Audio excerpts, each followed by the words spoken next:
After 2 years of global drought, the earth in Canaan has cracked. Crops wither into dust, and Jacob's family faces imminent starvation. This animated map shows why they had to leave. Multiple trade routes from Canaanite territories all channel into a single hub, the Egyptian Empire, the only superpower with a centralized, surviving grain supply. Jacob sends 10 of his sons to buy food, but he refuses to let his youngest, Benjamin, make the trip. The trauma of losing his favored son, Joseph, decades prior still paralyzes him. Upon arriving in Egypt, the 10 ragged brothers find themselves in a royal court, bowing deeply before the powerful governor who controls the world's food. The governor recognizes them immediately. It is Joseph, the very brother they sold into slavery 20 years ago. But to them, he is just an Egyptian stranger. To survive the famine, these men must beg for mercy from the sibling they once threw into a pit. A simple trade mission is now a matter of potential execution. Joseph does not reveal his identity. Instead, he speaks through an interpreter, harshly accusing them of being foreign spies. He locks them up, then issues a ransom demand. He will keep Simeon in prison. The rest must take grain back home, but they can only prove their innocence if they return with their youngest brother, Benjamin. Under the crushing weight of this crisis, the brothers break. Confined in their dark cell, they openly confess that God is finally punishing them for the blood of their lost brother. They have no idea Joseph can understand their Hebrew. Overwhelmed by their confession, he has to step out of the room to weep.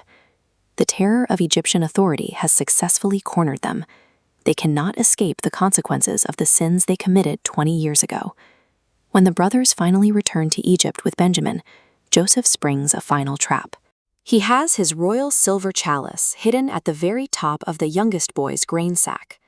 On their journey home, Egyptian guards overtake them, tear open the sacks, and find the cup. The penalty is clear: Benjamin will become a slave in Egypt. This diagram illustrates what happens next. Judah steps forward and offers the logic of substitution. He places his own life on the scale, volunteering to become a slave in the younger boy's place, to spare their aging father a fatal heartbreak. Judah is the exact brother who originally hatched the plan to sell Joseph. By sacrificing his own freedom to protect Benjamin, he proves the men standing before Joseph today are entirely different from the boys who betrayed him. Hearing Judah's plea, Joseph loses all composure. He commands every Egyptian attendant to leave the room. Left entirely alone with his betrayers, he weeps loudly enough for the palace to hear. Removing his headdress and speaking in his native tongue, he says, "I am Joseph. Is my father still alive?" The brothers cannot speak. They are completely paralyzed by the realization that their victim is the second most powerful man on earth. But Joseph does not call for the executioners. He asks them to come closer, throws his arms around Benjamin, and embraces all of them. The brothers brace for lethal retribution and receive total pardon. A generational cycle of jealousy and violence ends in a single moment of grace. Joseph reframes their history. A timeline's sharp plunge into betrayal suddenly spikes upward to the throne. God sent him ahead to preserve their lives. With 5 years of famine ahead, he invites the family to settle safely in the fertile delta of Goshen. Back in Canaan, Jacob dismisses the news of his son's survival as a lie.